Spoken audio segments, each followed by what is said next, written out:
Awesome. All right, so we want to have not a long conversation. I'm not going to keep you all too long. I know everyone's really busy.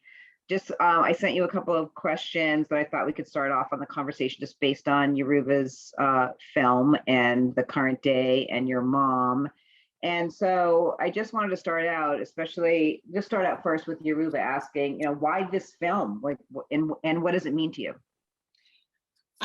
So the reason why I made this film is because there is a book called same title, How It Feels to Be Free, African American Female Entertainers in the Civil Rights Movement. And the book came out around the beginning of 2014. And as soon as I read a review of the book, even before I actually read the book, I read a review of the book and I was like, oh my gosh, I've never I've never heard of this kind of take around Black female entertainers who were both politically active and were also changing representation on stage and screen in these various industries, on both stage and screen, on big screen and small screen. And when I read the book, I immediately wanted to, it was confirmed that I wanted to make this to a documentary. Not only was the take really interesting in terms of the analysis, so the author, Dr. Ruth Feldstein, she didn't interview anybody, but it was really looking at the performances and the political context. And so I knew I could bring it to another level by having interviews, with the women who are still with us, with experts and other entertainers who were influenced by them, and then the archive. I mean, these were also incredible performers, right? And so those are all who had all very individual stories, which were also intertwined. And that's why I wanted to make the film. It means, the world to me. It was a 5-year journey. So I had to be dedicated and figure out how to get it made with my team. And also too, just I'm the daughter of a playwright and a writer who, she was in the Black arts movement, also ahead of her time. And I think that's also why I related to the stories of these women. I mean, it's really interesting how we heard so much about the Black actors, Paul Robeson, who are all very much a part of the movement. Right. And just like the women of the Civil Rights Movement or of the Black Panther Party, we heard so little about them, but they were so incredibly strategic. So for you to be able to bring that forward in a completely different narrative is really exciting. Now, did you ever think that, filmmaking is about timing, right? And so, you can't plan it, but here the film comes out at the height of activism, the height of Black people getting back to activism, the Black Lives Matter movement. Did you ever think that those two might converge and that we would be at the same place? Well, I started this film also before the Oscar So White movement.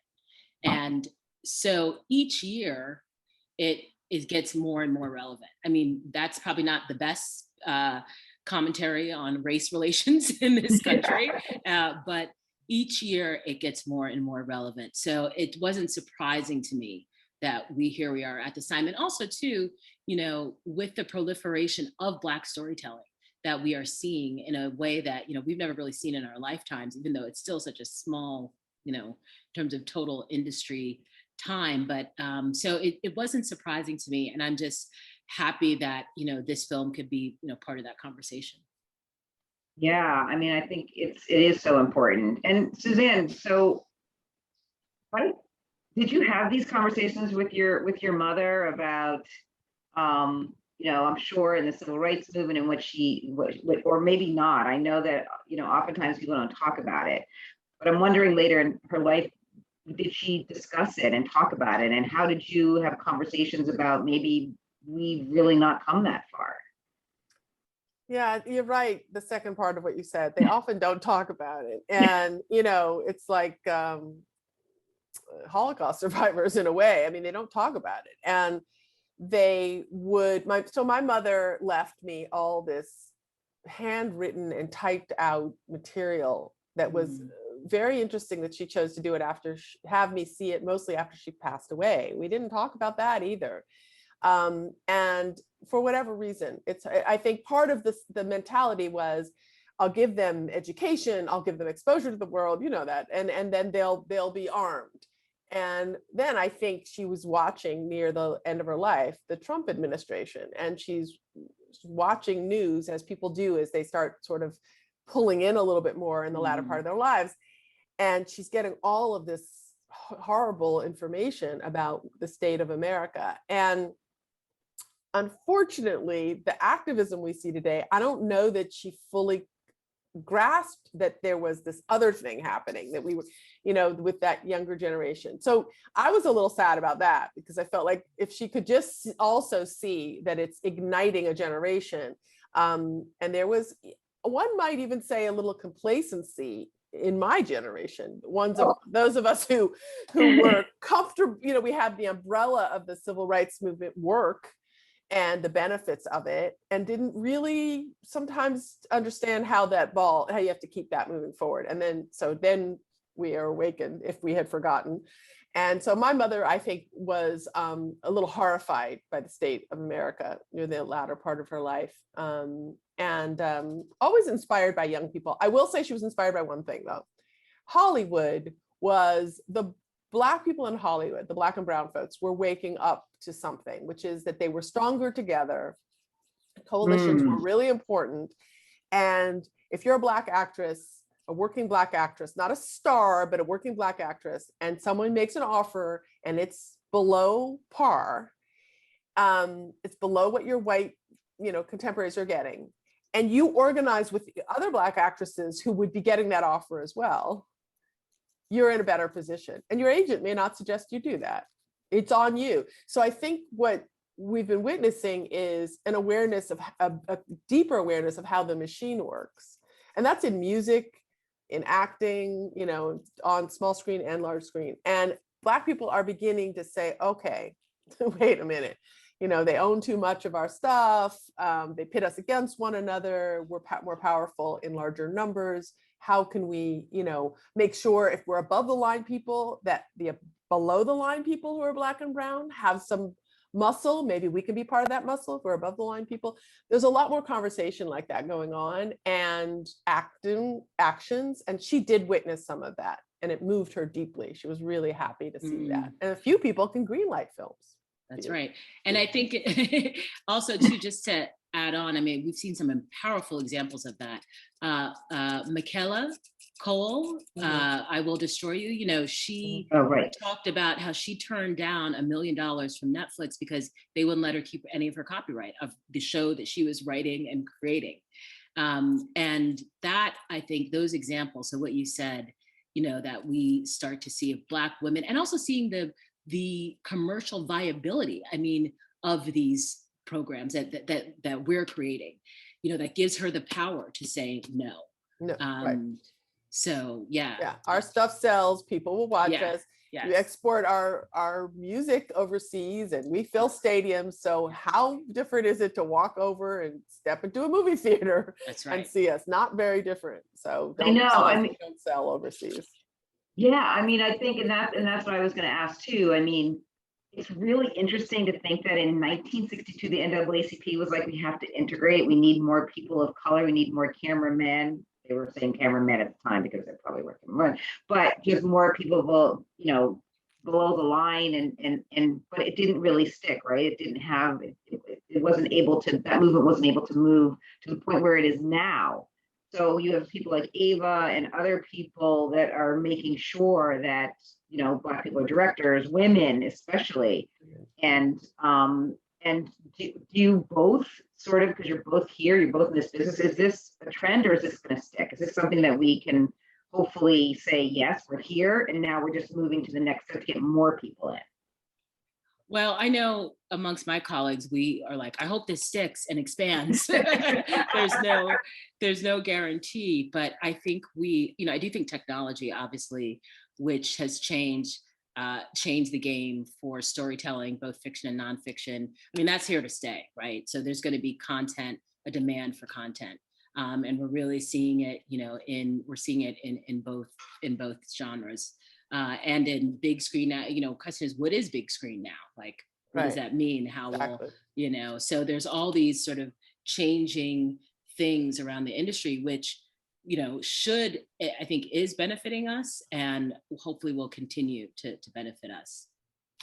Yeah, I think that, we know that when things go, not to be a naysayer, but when things do go wrong, we're often the first ones to pay that price. So, if the streaming services find out that it's not as profitable or there's too many of them out there, what are they going to cut back first? And I think what is always, the most important thing is money to Hollywood. So how much are we making? As long as we can continue to advocate and prove, and that is, part of that is unconscious bias on people, is the numbers were always there, the potential was always there. Right. But as long as we can continue to advocate and show we sell, then we won't be the first one cut, but that's always the danger. There's this unconscious bias and they do assume things about us that aren't true. And so as long we have to push against that and constantly remind them, and of course, take control of the reins where we can, but constantly remind them of our dollar value. And then we can keep this window open, like that window. And then make it to the door and then just make it to the, right, exactly. I mean, I think it's really interesting, Yoruba, when you bring up the whole idea, the whole concept of blacklisting and how, when these women and men were activists and in the civil rights movement, that they were blacklisted. And so there was this like balance of needing to use your sort of celebrity as a way to be impactful, but then also you could give up everything. It happened to Lena Horne. It happened, to Abbey Lincoln, Diahann Carroll. I mean, it happened to all of them. And in a way, I'm hoping nothing like that would happen again. Yeah, I think, there a couple of things are different. There was an actual blacklist, like back in the back in the day in the 50s and 60s, and Lena specifically got caught up in that, and was blacklisted and had to get herself off the blacklist to save her career. With Abbey Lincoln, who I think is a really fascinating story, that's undertold, that hasn't really been told before. She her blacklist or her backlash was because she became a political singer. She became her politics within her songs, what she was saying, and also her Afrocentric style that she took on.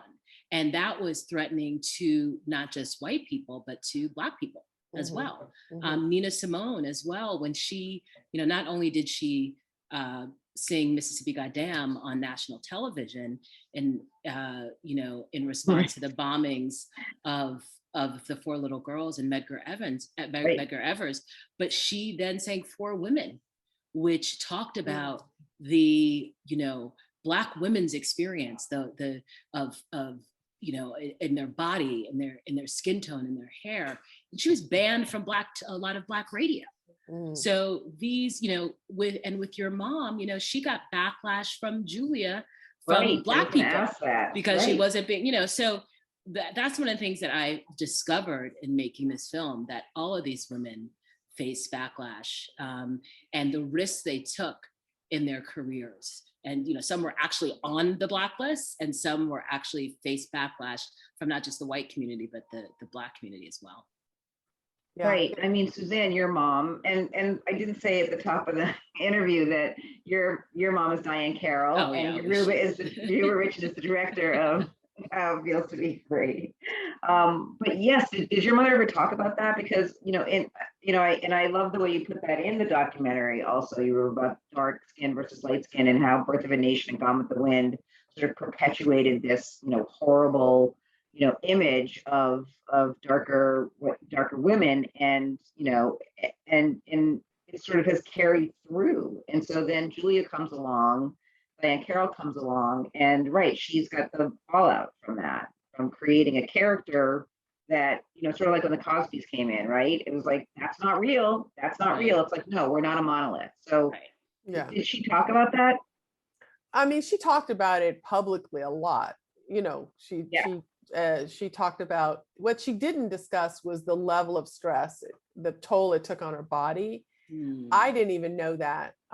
She was just like a lot of her generation, just kind of march on, and but she landed in the hospital, and she left Julia before she should have, financially, before it went into, I think if she'd stayed 2 more years, it would have gone into, she would have had residuals. There's a certain number of years before they can package it, as you probably know, and sell a show. And so she left because she couldn't take it, really. She didn't want that pressure from both sides. And I think probably the criticism from the Black community hurt much more. But, she also understood it. I mean, the revolution will not be televised brought her up in the lyrics of that song. And she understood what was going on in the country at the time. Right. But for all of them, it was very, very hard. And, also it was, how do you pay your bills? And interestingly enough, like, Harry Belafonte could perform in Europe, and he had a big following there. And if you threatened him, if the government or anything happened, and all of a sudden he was blacklisted in America, he had another way to bring in income. Paul Robeson too, until they took away his passport. So it was different levels of risk. And my mother, as a woman with a child to raise and no other partner at home taking care of part of that, so she had her own set of challenges, and she couldn't really leave the US. She wasn't that well known. So yeah, each performer had to decide what they could handle, but they knew there was going to be backlash. They all, I mean, that's what we love them for. I mean, they all, the ones we're talking about, they didn't back down. They found a different avenue to express. My mother continued to find different ways to express what she felt. And that's what's so incredible about this film, is that, you capture these stories, and we're, the next generation is allowed to look at that and say, oh, that, and understand it wasn't just Diahann Carroll and Julia, that there was so much more about that. There was so much more about those representations and what was at stake, and what led to that television show, what led to Cicely Tyson being able to say, I don't feel like doing anything for a couple of years. When something comes that I want to do, I'll do it. And because she was such a brilliant actress, people would wait for her.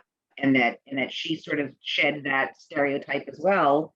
And it's sort of like understanding that and seeing how much they put up with is pretty incredible. They're superwomen. Absolutely. And they're the forebearers. And that's really what I also tried to show in the film, that these women set the stage for, so many of the women we see behind the camera now, in front of the camera. And, they laid the pathwalk. Halle Berry says it, they laid down, I don't know if we actually used that particular bite from Halle Berry, but she said in the interview, they laid down brick by brick the ground that they walk on. And then you brought in Pam Grier, who's a badass and unapologetic, for the Blaxploitation period. Do you, for what Lena Horne and Diahann Carroll and Cicely Tyson and everybody went through in order to get to where they were, and then we went to Blaxploitation. Do you see that as a step back or a step forward? I think it's complicated. Mm-hmm. But ultimately, I think it is a step forward, because it produced so many working Black actors.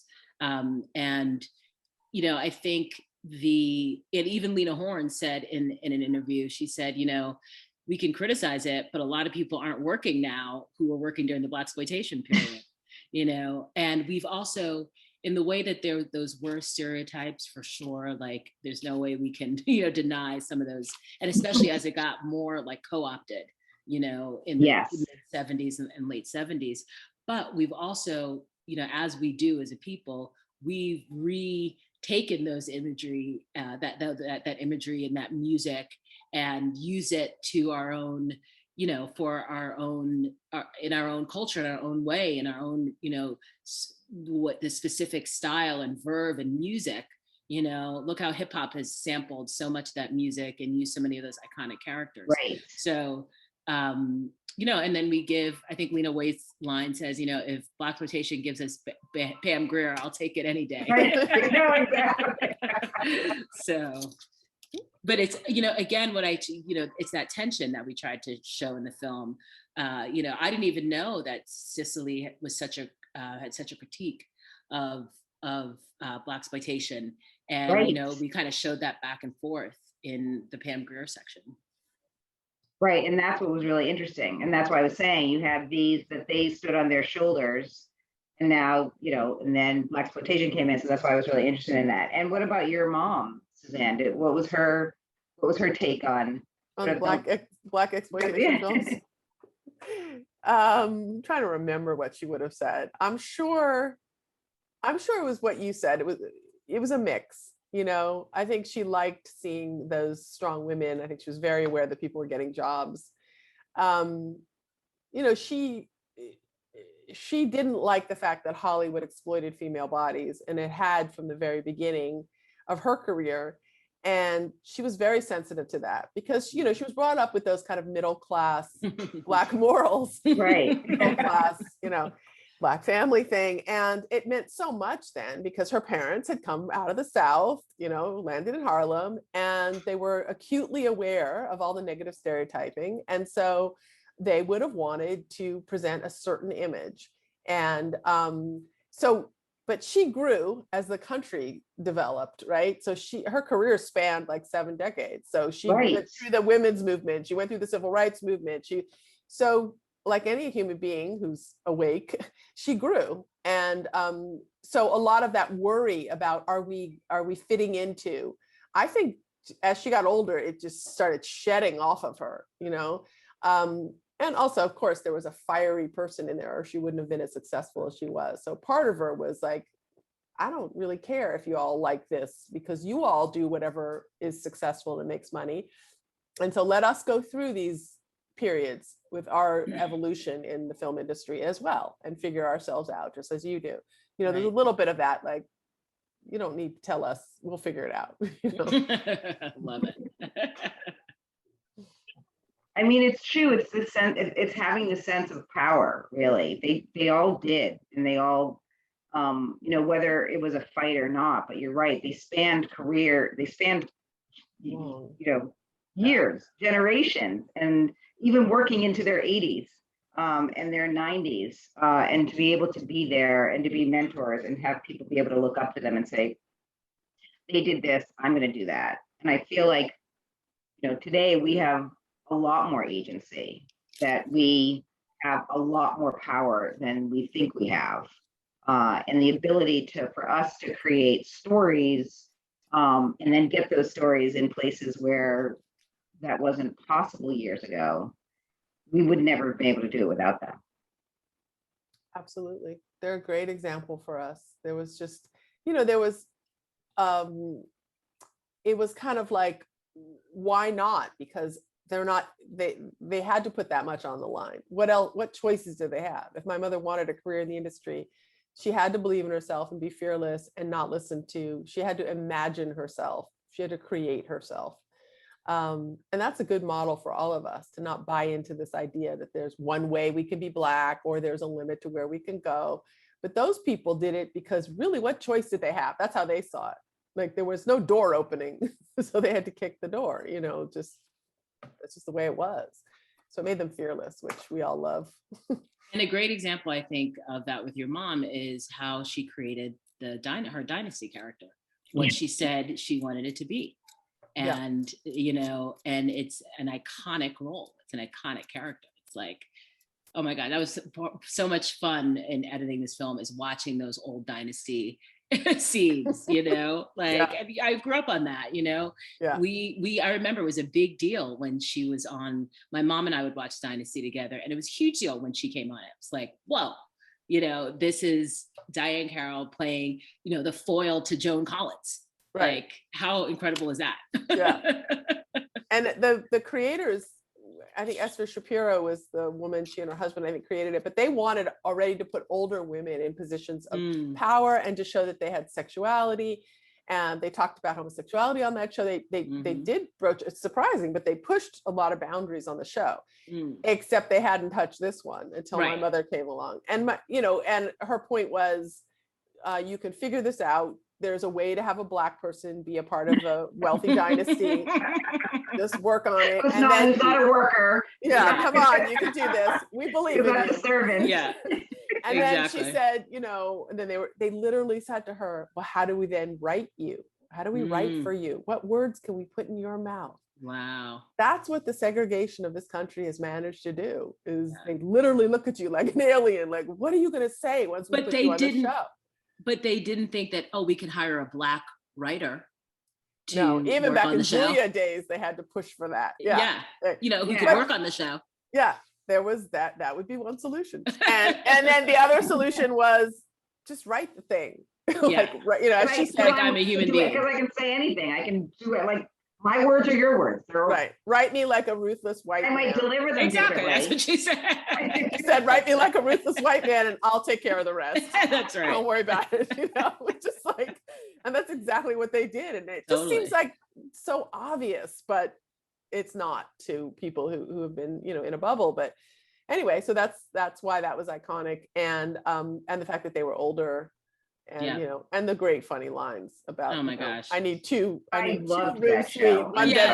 I don't sleep in my clothes, I don't sleep with my clothes. That's right. I need two separate suites.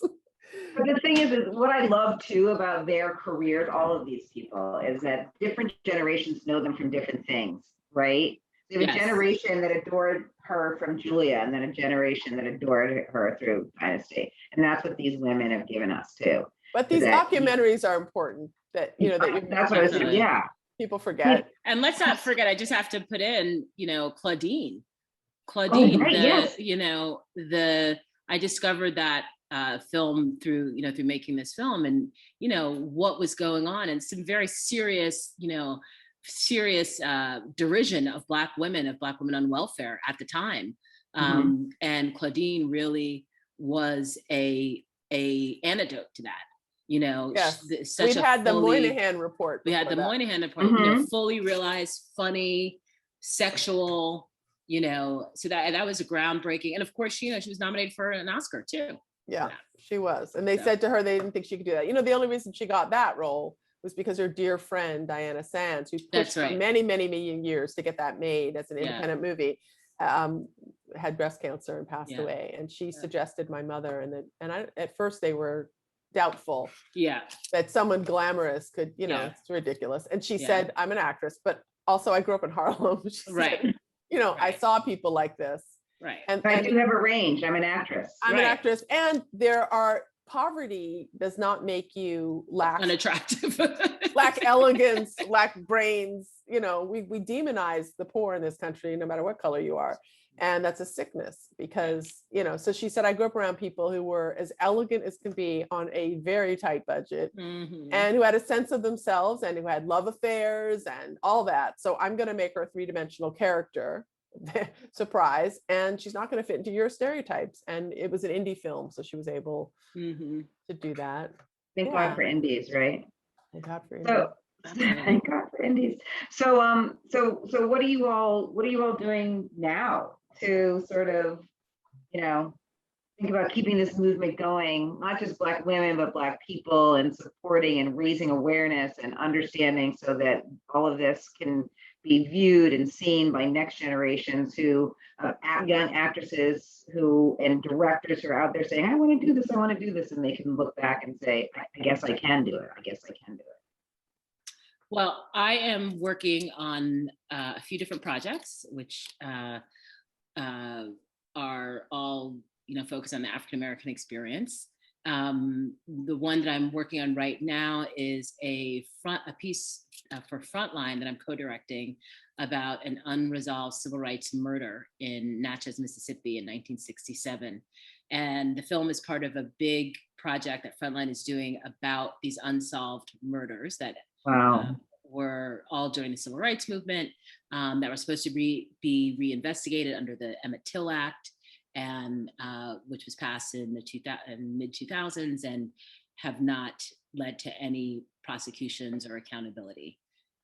So Mm, that's what I'm working on. powerful. Wow. Yeah.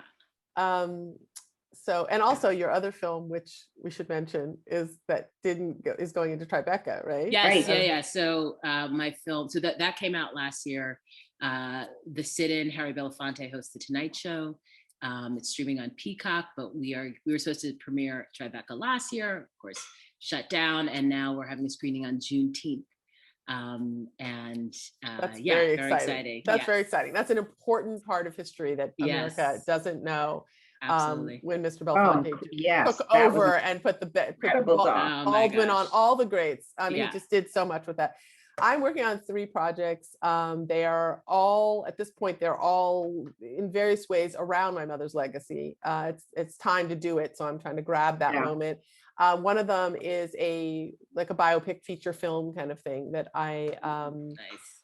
and then another one is a documentary which is based on this diary that my mother left, and having 3 Black actresses of different ages or known read sections of it and relate it to, because there's a lot of themes in this that are still with us today.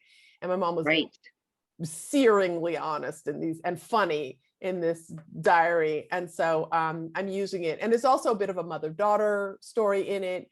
And the people we've shown the sizzle reel to were very moved, because that moved beyond color. There were people who just said the mother-daughter thing is a story continually to be told. Yes. And so there's a lot of things in there. There's women's stuff, there's mother-daughter, and of course there's Black women stuff. And then the last thing is one that I'm working on, which is a TV show idea. So I don't know how much I'm supposed to say. Anyway, we do have a very big actress who's interested, and it's fictional. It's a fictionalized character based loosely around my mom and other divas of her generation. It's set in the 80s. It's set in the 80s. It's about nice. So it's got That's great. It's got some real. I'm very excited about that one. So wow, those are the 3. Yeah.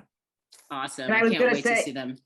I know. And I was going to say, like, what should we be doing? And, especially, for Black women in media, but you both are doing it. So many more of you are doing it. It's just like keeping moving forward and unearthing these stories and sharing these stories with us. And for me, it is so heartening to see, Black women behind the camera, behind, making these stories happen. We tell our stories in a totally different way. And I think that without that voice, then so much would get lost in it. And so I just thank you both for the incredible work you're doing. We will always be here to help exhibit it. Thank you. And show it. Lisa. We're doing your film in person and streaming. I know. So I'm hoping people feel comfortable enough. We're testing it. We're testing to see whether people. What day is it again? The 17th. The 17th. Okay. Of the 17th of June. It's right around the corner. That's right around the corner. But we definitely wanted to, big screen stuff. And we're getting back there. And that's what's exciting too. We're getting back. We're all getting back to that space. Hopefully we'll get over this hump and we'll be watching movies again together. Yep. As a collective and on a big screen. Yeah. Awesome. We need that. Thank you for having us. Yeah. Thank you so and much, keep Lisa. In touch. I always keep in touch with you, but absolutely. Suzanne, really interested in the work that you're doing. I mean, my uncle was Frank Silvera, who was in the WPA and then went on to do, so he was friends with Harry Belafonte and all those folks too. Died way too early, but yeah, I'm just so interested in that time period and what went on. Okay. Yes, definitely keep in touch, Suzanne. I will definitely. Okay. Wonderful to meet you. All right. Bye. Thank you. Bye-bye.